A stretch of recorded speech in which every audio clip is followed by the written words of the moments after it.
Croc Drop is the highly themed drop tower at Chessington World of Adventures. Riders plunge into the jaws of a large stone crocodile. But is this ride's bite as big as its bark? Find out in this review. After the 2019 season, Chessington closed and removed their top spin, Ramesses Revenge. Park goers did not have to wait long for a replacement though.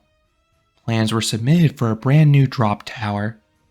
This would be the subject of this video, Croc Drop. This ride opened in 2021 on the site of the former Topspin. Supplied by SBF Visa, this is an 84-foot or 26-meter tall drop tower that makes it the tallest ride at the park. The biggest strength with this ride is its appearance.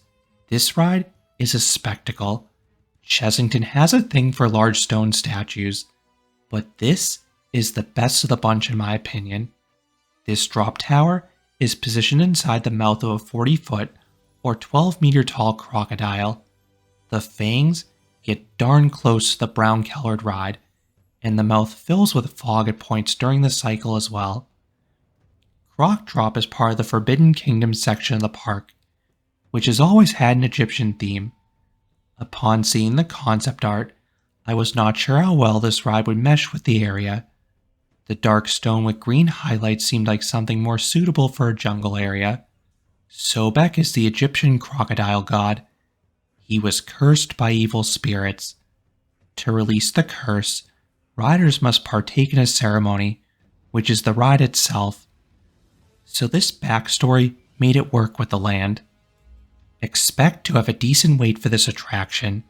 It does not have the best throughput, which is a recurring theme with Chessington.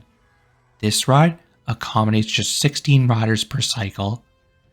The wait typically hovers around the 30-minute mark, but it can swell to 45 or 60 minutes during the busier summer months. The queue is adjacent to the Crocodile Temple. This offers views of the ride cycling, as well as a series of hieroglyphics on the wall. However, this queue is zero shade, which is not pleasant on a rainy or hot day. How can you avoid the worst queues? If you're utilizing the standby queue, head here during the first hour of the day. If you make this your first stop after rope drop, you should not have to wait more than one cycle or two. Most guests start with one of the park's roller coasters. Alternatively, you can use the park's paid skip the line service. Reserve and Ride offers all-day options starting at £15 that include Croc Drop. That price will increase if you want faster boarding and or visit on a busy day. There also are single shots available that start at £6. You bypass the entire queue and go straight to the grouper, often boarding the next cycle, so this saves a lot of time. Once it is your turn, the doors of the temple open, blasting all incoming riders with fog. You also hear the rhythmic chants of the ceremony telling you to brave the drop and release the curse. You then board the circular gondola and are secured by an over-the-shoulder restraint. These are fine and on par with a lot of other drop towers. Once checked, you begin the cycle. To set expectations in check, this is a family drop tower. It is the exact same model as Magma at Paulton's Park. Croc Drop pulls riders atop the tower 3 times per cycle. For the first ascent, the top of the temple is filled with fog. The tower is also rotating clockwise, so once the gondola reaches the top, riders get a 360-degree panoramic view of the park. Chessington may not have the most impressive skyline, but I love how Forbidden Kingdom and the Safari look from above. After a brief hold at the top, you drop the length of the tower. The tower is still uniquely rotating at a slow rate during this, and I love the visual how you're swallowed back by the croc's menacing teeth. The plunge is not punchy enough to offer airtime, but it does offer a light tummy tickle. The drop strength feels akin to a junior drop tower, just scaled up significantly. You then rise to the top a second time, still spinning clockwise. Once you reach the top, the direction reverses. After a partial counterclockwise rotation, you drop once again. It feels similar to the prior drop. You then rise upwards, switching to clockwise rotation once again. Then comes the final descent. You drop to the start of the crocodile's mouth. The gondola then rises slightly upwards, and you have a sudden drop back down to the temple. This catches you off guard after the 2 full drops that preceded it. You then slowly lower back down to the load platform, which is now covered in fog.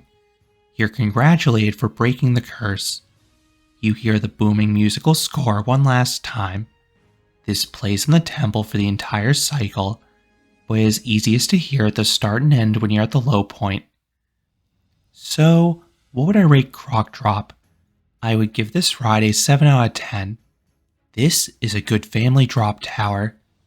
It offers decent views, some enjoyable drops, and amazing theming. The combination of music, fog, and the iconic Crocodile Temple is wonderful. And the cycle is a solid length with a multiple ascents.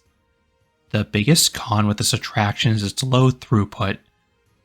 I personally prefer the larger, more intense drop towers, but this is a home run for the targeted demographic. So much so that Chessington's parent company in Merlin added a similar ride to one of their other parks in 2024. Gardaland added Wolf Legend, which is yet another SBF drop tower. This time, it was placed in a stone wolf temple. Those are my thoughts on Croc Drop at Chessington. Have you braved the drop to release the curse? Let me know down in the comments. If you enjoyed this review, I would appreciate it if you gave this video a like, and you consider subscribing, because there will be a lot more roller coaster and amusement park videos here at Canopy Coaster. Thanks for watching.